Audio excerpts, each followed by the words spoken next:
நடந்தாலே தள்ளுற மாதிரி இருக்கிறது, உட்காந்து எந்திரிச்சா ஒரு செகண்ட் அப்படி தள்ளுற மாதிரி இருக்கிறது, கொஞ்சம் தூரம் நடந்தால் அப்படி ஒரு காலை எடுத்து வைக்கும் போதே சைடில் விழுந்துருவோமோ, ஃப்ரண்ட்டில் விழுந்துருவோமோ, தடுமாறி விழுந்துருவோமோன்ற ஒரு ஸ்டெடி இல்லாத வாக்கிங், தள்ளுற மாதிரி இருக்கிறது.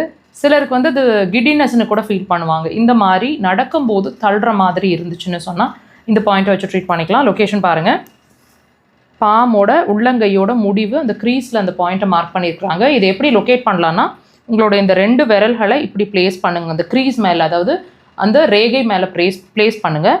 இப்படி கொண்டு வாங்க. கொண்டு வந்தீங்கன்னா நடுவில் எக்ஸாக்டாக மார்க் பண்ணியிருக்க இடத்துல அந்த பாயிண்ட் இருக்குது. 2 கைகள்லையுமே இதே இடங்களில் ப்ரெஷர் வந்து இப்படி கிளாக் வைஸ் டைரெக்ஷனில் டீப்பாக இருக்கட்டுங்க. ப்ரெஷர் கொடுக்கும்போது கைகளை நேராக வச்சுக்கோங்க. ப்ரெஷர்ஸ் இல்லைனா பெயின்ஃபுல்லாக இருக்கும் அந்த இடத்துல நீங்கள் ப்ரெஷர் கொடுக்கும்போது.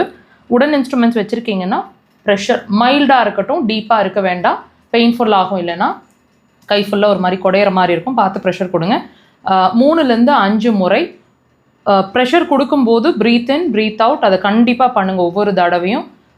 நான் சொன்ன மாதிரி ஒரு ப்ரெஷர் வந்து 5லேருந்து 10-15 செகண்ட் வரைக்குமே நீங்கள் ஹோல்ட் பண்ணி பிடிக்கலாம்.